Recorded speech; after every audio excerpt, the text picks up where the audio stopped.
발 더 깊이 있게 뉴스 속으로 시사인이 만드는 정치 라이브 김은지의 뉴스인 8월 4일 방송 시작합니다. 안녕하세요. 저는 시사인 김은지 기자고요. 첫 번째 코너 바로 들어가겠습니다. 쏟아지는 뉴스에 어떻게 반응해야 될지 알려드리는 시간 뉴스 리액션입니다.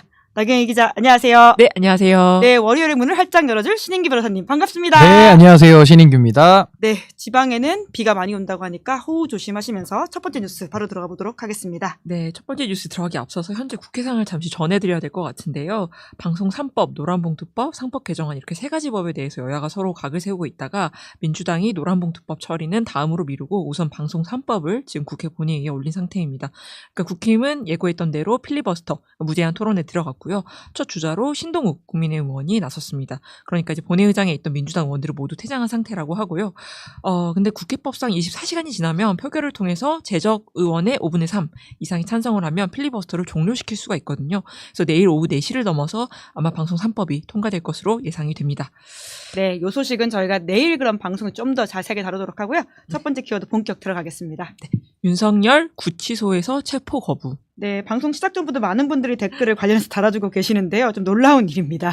네, 김건희 특검팀에서 이미 지난달 7월 29일에 출석하라고 통보를 했는데 윤석열 씨가 응하지 않았습니다. 그래서 내일 나오라고 했는데 또 나오지 않았고 그래서 특검팀이 다음 날인 7월 31일에 법원에서 체포영장을 발부받아서 8월 1일 지난주 금요일에 서울구치소를 찾아서 체포영장을 집행하려고 했습니다.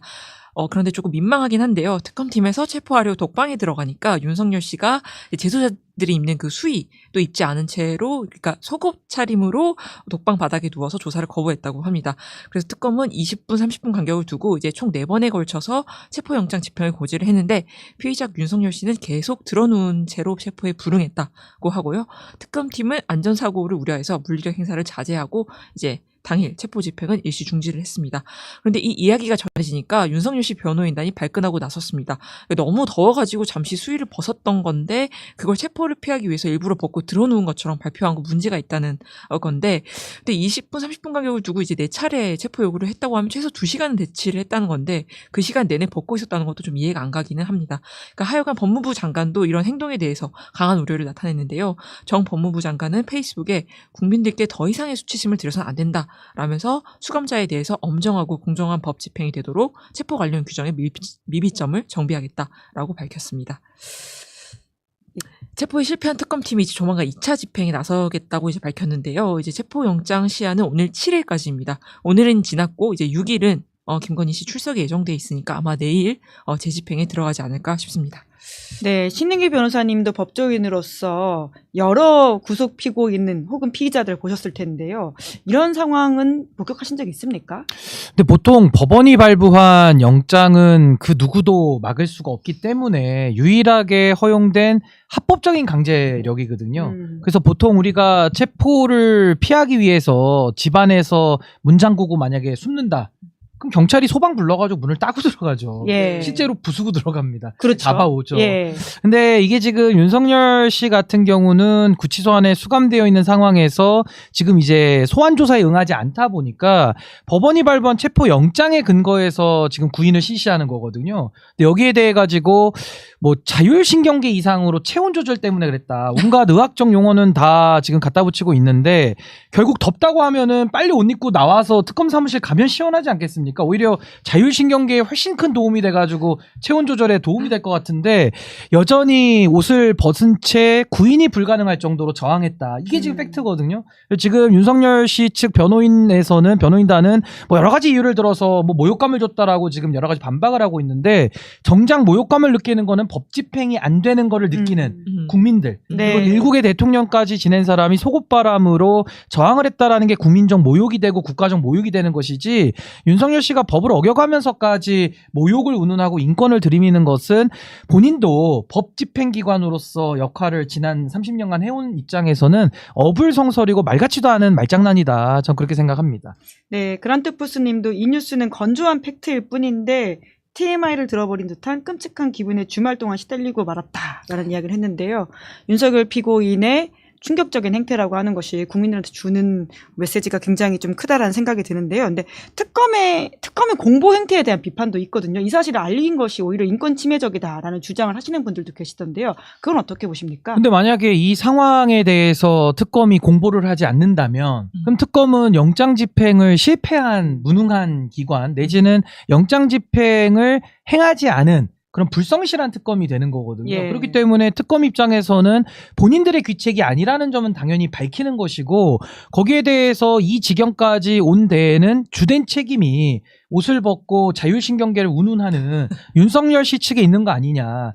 아니 간단하게 나왔으면 물리력 쓸 것도 없는 거예요. 체포영장을 그냥 스무스하게 집행하면 되는데 끝까지 버티고 옷을 풀어 제끼니까 특검 입장에서는 보고 들은 대로 국민들 앞에 알리는 것이 오히려 그들의 의무지 거기에 대해서 뭘 어떻게 이거를 쉴드를 쳐주겠습니까? 그래서 저는 뭐 공보에 대해서 문제 삼는 것은 뭐 상당히 이건 좀 무리한 주장 아닌가라는 생각이 듭니다. 네, 두 번째 키워드 넘어가 볼까요? 서부지법 폭동 49명 전원 유죄. 네, 지난 1월 있었던 테러에 대해서 전원 유죄가 내려졌습니다. 네, 이 일도 굉장히 충격적이었는데 지난 1월 19일에 윤석열 씨에 대한 구속영장이 발부되니까 영장을 발부해줬던 서울 서부지법에 침입을 해서 기물을 파손하고 난동을 부리다가 140여 명이 체포가 됐는데 이 중 49명에 대한 재판 결과가 지난 1일 금요일에 나왔습니다. 피의자 1명에 대한 징역 5년이 가장 무거운 형벌이었고요. 이외에도 징역 1년 6개월부터 징역 4년까지 다양했습니다. 이날을 통틀어서 지금까지 서부지법 폭동 관련 피의자 중에서 가장 높은 징역 5년을 선고받은 만 19살 심씨, 일명 투블럭남이라고 불렸던 심씨는 서부지법 폭동 당시에 이제 경찰관을 폭행을 하고 법원에 침입해서 다른 사람한테 기름을 뿌리게 하고 라이터로 불을 붙인 종이를 던지면서 건물에 불을 지르려 하기도 했었는데 그런데 그렇게 기세가 당당했던 심씨가 5년 선고가 내려지자마자 자신 소년범 전과 하나 없는데 나한테 왜 그러냐 내 인생 망했다라고 소리를 지르면서 쓰러져서 오열하다가 끌려나갔습니다. 역시 아직도 반성은 하지 않은 것 같고요. 다만 이날 서부지법 폭동 당시를 기록하기 위해서 현장에 있었던 정윤석 다큐멘터리 감독에 대해서도 벌금 200만 원이 선고가 됐습니다. 정 감독이 촬영한 화면은 JTBC에서 방영된 다큐멘터리에 활용되기도 했고요. 당시 법원 7층까지 올라가서 촬영했던 JTBC 기자는 기소가 안 됐는데 정 감독은 결국 유죄 판결을 받았습니다. 그래서 이 재판부는 피고인에게 표현의 자유 내지 예술의 자유가 있다고 하더라도 개인적인 작품 활동을 할 경우에는 보도 목적이 명백한 언론기관과 비교해서 그 수단이나 방법이 정당한지 좀 판단할 필요가 있다라면서 벌금형을 선고했습니다. 네, 댓글창에 이미 형량이 너무 적다 이렇게 지적을 해주시는 분이 계시는데요. 신인기 변호사님은 어떻게 보십니까? 그러니까 지금 뭐 여러 가지 혐의들에 대해서 지금 법원이 적용한 혐의가 뭐 특수 건조물 침입이라든지 특수 공용물건 손상, 뭐 특수 고무집행 방해 이제 이 정도 선에서 마무리를 했는데 전 이 부분에 대해서는 소요죄 내지는 저는 내란에 관련된 조항들을 오히려 적용을 해서 이 부분은 좀 엄단을 해야 될 필요성이 있지 않았는가라는 생각이 듭니다. 왜냐하면 이날 제가 잊어버리지도 않아요. 119거든요. 1월 19일. 그렇죠. 날짜도 잊을 수가 예. 없어요. 근데 그날에 서울 서부지법의 새벽에 무리를 지어서 그 유리를 다 깨고 들어가서 난동을 부렸고 그 난동의 목표는 구속영장을 발부한 판사를 잡아서 그 위해를 가하겠다라는 그 목적으로 지금 다 들어갔던 거거든요. 그래서 이런 것들이 다 체증이 돼서 지금 증거로 나와 있고 현출돼 있음에도 불구하고 이거를 지금 서부지법에서 판단을 함에 있어가지고 지금 징역이 굉장히 낮게 나왔습니다. 뭐 1년 6개월부터 4년 정도로 지금 나왔기 때문에 저는 오히려 소요죄라든지 내란과 관련된 형량을 적용해서 저는 상당한 중형을 선고했었어야 된다. 안 그러면 앞으로도 이런 일들이 더 반복될 우려가 있고 그 반복이 된다면 결국에는 모든 피해는 국민들이 보는 거거든요. 그리고 공무원들이 그 피해를 보는 거죠. 그래서 저는 이 사안을 너무 좀 사법부나 검찰이 좀 너무 가볍게 인식하고 있는 거 아닌가라는 점에 대해서는 상당히 좀 아쉽게 생각을 좀 합니다. 네, 세 번째 뉴스 넘어가 볼까요? 네, 신임 민주당 대표의 정청래. 네, 지난 주말에 당대표로 선출됐습니다. 네, 지난 토요일에 더불어민주당의 새 대표로 사선 중진 정청래 의원이 선출이 됐습니다.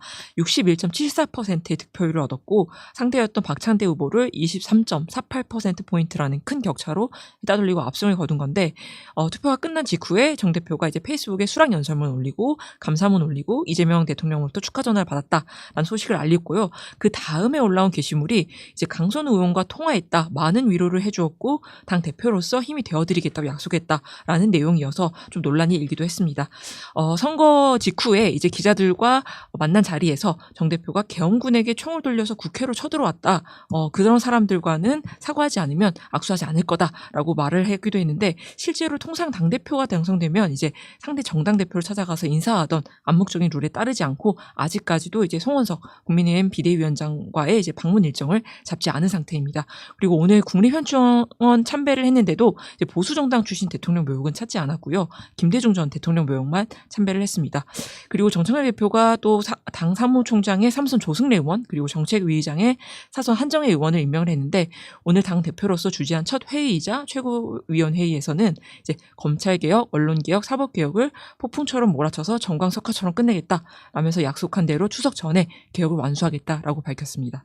네, 이번 당선은 어떻게 좀 평가하십니까? 특히 정청래 대표가 이제 밝혔던 여러 가지 일성들이 있는데요. 우선은 정청래 대표가 박찬대 후보를 상당히 큰 차로 누르고 이긴 점은 상당히 좀 눈여겨볼 대목입니다. 당원들의 선택을 통해서 23% 이상 차이를 냈기 때문에 상당히 좀 압도적으로 지지를 받았다라는 점은 특징일 것 같고요. 아무래도 이제 정부 여당의 1년 차이기 때문에 내년에 지방선거도 있습니다만은 결국에는 지금 시기에 내란을 완벽하게 진압하고 그리고 새로운 시대를 열기 위한 여러 가지 제도적인 개혁 이 두 가지의 책임이 지금 이제 정청래 대표 위에 올라와 있는 건데 여기에 대해서는 정청래 대표의 강점, 그러니까 쉽게 말하면 선명성이라고 하는 이런 부분이 내란을 진압하고 종식시키는 데에는 상당한 저는 긍정적인 효과가 있을 것이다라는 생각이 들면서 동시에 선명성이 강한 사람은 안정성을 동시에 유지하기는 어렵거든요. 이게 네네. 서로 동전의 양면 같은 거라서 그렇기 때문에 새 시대를 여는 부분에 있어서 이재명 대통령 정부와의 어떤 호흡면에 있어서 뭐 속도의 면이나 이런 쪽에서 잘 앞으로 맞출 수 있을지는 조금 더 두고 봐야 되지 않을까라는 생각이 들고 아마 첫 일성에 하나 포함된 것이 아마 강선우 의원과 통화를 하면서 이제 여러 가지 위로를 전했다고 하는데 뭐 개인적인 위로야 얼마든지 할 수는 있겠습니다만은 강선우 후보자의 문제가 제기됐을 때 문제의 핵심은 국무위원으로서 강선우 후보자의 과거 행위가 공적 영역에서 있었던 행위가 과연 도덕적으로 수행 가능하냐 이 부분이 문제였는데 거기에 대해서는 좀 국민들의 민심과는 많이 좀 동떨어진 인식을 정청래 대표가 보여왔기 때문에 아마 이런 부분이 좀 반복이 된다면은 앞으로 또 정부 여당에 좀 부담이 될 수도 있지 않을까라는 좀 우려의 생각도 좀 듭니다. 네, 특히나 이제 내란을 사과하지 않을 경우에는 야당 대표와 악수하지 않겠다라고 하는 부분에 있어서는 어떻게 보십니까? 그러니까 저는 내란당인 건 맞고요. 내란당임에도 불구하고 당 대표로서는 너무 그 소위 말해서 상대를 코너로 모는 발언을 할 필요는 없다. 어차피 국민의힘에 대해서 정리돼야 되고 종말돼야 된다라는 거는 저부터도 보수의 종말을 얘기하고 있기 때문에 국민들의 많은 컨센서스가 이미 있는 것인데 민주당의 대표가 스스로 그런 얘기들을 직접 할 때는 당내 구성원들의 공간은 상당히 협소해지게 줄어들거든요. 그래서 이런 부분은 좀 정무적으로 저는 좀 여유 있는 모습을 보이는 것이 맞고 정말로 국민의힘이라고 하는 이 내란 동조 세력이 영구 소멸되는 데 있어서 조금 더 전략적으로 행동하는 것이 더 좋지 않을까라는 생각이 듭니다. 네, 네 번째 뉴스가 국민의힘 관련된 것이죠? 네, 국민의힘 독재 대응 특위 출범. 네, 어떤 내용이죠? 네, 이날 특별위원회를 꾸리고 이제 특별위원회 위원들에게 임명장을 수여했던 송원석 국민의힘 비대위원장 워딩을 읽어보면 어쩌다 저런 이름의 특위가 만들어졌는지 알 수 있는데요. 송원석 비대위원장은 이재명 정권의 행태는 결국 내 편은 무죄, 내 편이 아니면 유죄라고 할 수 있다. 이걸 두 글자로 줄이면 독재다라고 설명을 했습니다. 그러니까 이제 독재 특위가 나온 건데 특위 위원들한테는 정의를 압살하고 야당을 탄압하며 일당 독재의 길로 나아가는 더불어민주당과 이재명 정권의 포갑 정치에 맞서 싸워달라라고 당부를 했습니다. 또 특검에 대해서도 특검이 야당에 대한 정치 말살, 정치 보복의 칼날을 휘두르고 있다면서 진상규명보다는 망신주기식으로 이제 압수수색 쇼를 하고 있다. 언론 플레이에 주력하고 있다라고 이제 비난을 하기도 했습니다. 독재 대응 특위 위원장으로서는 이제 오선 중신 조배숙 의원이 임명이 됐고요. 당내 법조인 출신 2-3명 의원과 이제 원외 법조인이 참여할 예정입니다. 결국 특검 압수수색을 저지하기 위한 위원회가 아니냐라는 말이 나오는데 실제로 김건희 특검에서는 이미 윤상현, 권선동, 김성교 의원이 수사를 받았고요. 최상병 특검에서는 임종등 의원과 이철규 의원이 수사를 받은 바 있습니다.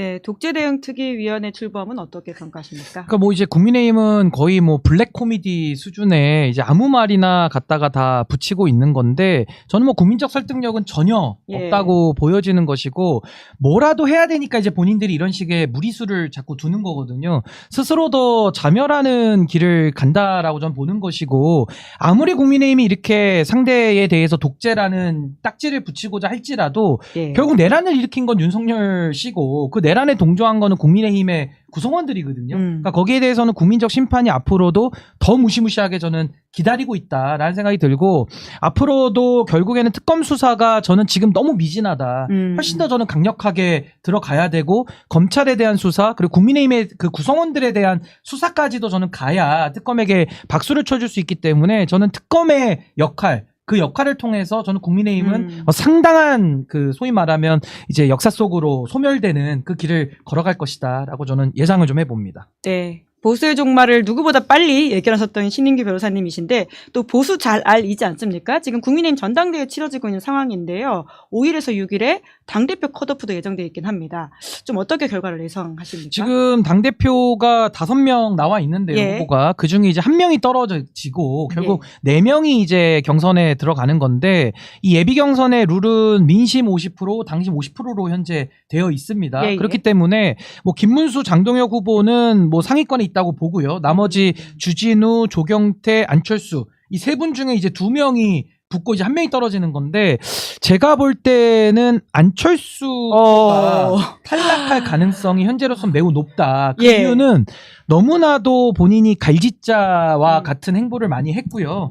이랬다가 저랬다가 하는 행보들이 결국에는 양쪽 진영으로부터 표를 다 얻지 못하는 이런 최악의 수를 저는 둔다고 보기 때문에 아마 뭐 차이는 많이 안 나겠습니다만 좀 아슬아슬한 차이로 저는 안철수 후보가 5등이 될 가능성이 매우 높다. 그렇게 예상을 좀 해봅니다. 5등 경쟁을 그럼 누가 한다고 보시는 거죠? 뭐 주진우 아니면 안철수 아니면 주진우 이제 이렇게 보여지는데 그래도 주진우 후보는 그동안에 좀 말을 아꼈고 안철수 의원보다는 소위 말해서 윤석열 씨와의 그 관계성에 있어서는 좀 더 가깝다라고 아마 당원들이 좀 인식을 할 것 같아서 아마 안철수 후보에 대한 여러 가지 정체성 논란이나 이런 것들이 더 강하게 제기되지 않을까라는 생각이 듭니다. 네, 신인규 변호사님의 예언 다음 주에 확인해 보도록 하고요. 자, 신인규 변호사님의 날카로운 시선으로 한 주에 가장 화제가 되는 정치 일정 그리고 정치 사진 보는 시간입니다. 원샷 원킬. 나경희 기자가 먼저 좀 설명해 주시겠어요? 네, 명태균 씨 변호인으로 알려졌던 김소연 변호사가 오늘 오전 김건희 특검 사무실이 있는 건물 앞에서 기자회견을 열었는데 명태균 씨가 자신을 이용해서 이준석 개혁신당 대표에 대한 범죄 혐의 등의 의혹을 제기하지 못하게 윽박질렀다라고 주장을 했습니다. 김 변호사는 자신이 이준석에 관한 혐의를 발설하지 못하도록 명 씨가 계속 위화감을 조성했다라고 말을 했는데 그래서 김 변호사는 지난 7월 31일에 명 씨의 법률 대리인을 사임한 상태입니다. 이제 김 변호사가 언론 인터뷰 등을 통해서 한 말을 종합을 해보면 김 변호사가 처음부터 초시일관 이준석이 악의 축이다라고 말해왔는데 그때는 명태균 씨가 제지를 하지 않았다고 해요. 그런데 이번에 이준석 대표가 압수수색을 당하고 난 뒤부터는 명 씨가 윤상현 의원이 범인이다 라면서 이준석 대표는 김영선 전 의원과 아무 상관이 없다라는 취지로 주장을 했다고 합니다. 그래서 이날 김소연 변호사는 김건희 특검에 명태균 씨와 이준석 대표, 천하람 의원의 보좌관 등을 이제 공직선거법, 정치자금법 위반 등의 혐의로 고발을 했습니다. 이른바 칠불사 홍매화 회동에 연루된 사람들을 저격을 한 겁니다. 네, 이 사진은 어떻게 평가하십니까? 그러니까 저는 오늘 김소연 변호사가 조금은 뜬금없게 와서 기자회견을 열었기 때문에 사실은 메신저의 신뢰로 보면 신뢰는 꽝이죠. 거의 신뢰는 없다고 봐야 됩니다만은 결국 메시지의 정확성은 또 별도로 논해봐야 된다는 생각이 들고요. 김소연 변호사가 오늘 제기한 내용들을 아마 특검에다가 자료는 제출한다고 하니까 저는 특검에서 법과 원칙에 따라 그 증거에 따라서 범죄 성립 여부를 법리에 따라 저는 판단할 거라고 보는 것이고 이준석 의원의 혐의는 지금 압수수색 영장 발부가 됐습니다만은 결국에는 공천농단 사건에 있어서 일정한 부분의 역할을 담당한 거 아니냐 이게 지금 핵심인 거거든요. 네네. 근데 여기에 대해서는 우리 시사인뿐만 아니라 뭐 뉴스타파나 이런 다른 언론에서도 여러 가지 그동안 그 디지털 증거들에 대해서는 보도를 한 바가 있습니다. 근데 그런 부분들에 따라 볼 때는 상당히 의심이 되는 그런 상황들이 있기 때문에 이것은 정당에 대한 공천의 사유화, 여기에 대한 단죄라서 저는 특검이 법과 원칙에 따라 저는 명명백백하게 저는 처벌의 수위를 정하는 것이 맞겠다라는 생각이 들고, 결국에는 명태균 씨는 이 사법 처리를 피해가기가 어렵고요. 예. 명태균 씨와 관련된 당 쪽에서는 이준석, 윤상현, 정진석, 그리고 대통령실에서는 김건희, 윤석열, 이 부분들에 대한 이 수사가 들어가야 되는 거거든요. 예. 그래서 저는 그렇게 긴 시간이 걸리진 않고 전 이제 사실관계가 어느 정도 정리가 됐기 때문에 이제 조만간에 사법 처리 여부가 다 결정되지 않을까라고 예상을 좀 해봅니다. 지난주 이 시간에 이준석 의원이 압수수색을 받았거든요. 그러면 포토라인은 언제쯤 설 거라고 보십니까? 글쎄요, 근데 아무래도 사실은 그 압수물 분석이 끝나면 바로 좀 소환을 해야 되는데, 지금 뭐 윤석열 씨 관련된 이 체포영장 집행 부분이 지금 특검이 좀 발목이 잡혀 있기도 하고, 또 8월 6일에는 이제 김건희 씨가 지금 예정이 되어 있지 않습니까? 수사가 예정되어 있어서 아마 원래대로 하면은 이준석 의원은 그 전에 부르는 것이 맞는데, 뭐 당내 뭐 전당대회에서 하고 이렇게 해서 좀 지연된 면이 있어가지고, 저는 김건희 소환한 이후에는 뭐 그렇게 늦지 않게 저는 뭐 특검에서 소환을 하지 않을까라고 좀 예상을 좀 해봅니다. 8월 중으로 포토라인에선 이준석 대표를 볼 수도 있을 것이다. 특검에서 수사만 제대로 한다면요. 예, 네. 워낙 수사 사안이 많아가지고 수사를 좀 제대로 해야 될 것 같습니다. 네, 계속해서 내용 챙기도록 하고요. 오늘은 여기까지 하겠습니다. 두 분 수고 많으셨습니다. 고맙습니다. 네, 네, 감사합니다. 네, 저는 광고 안내하겠습니다.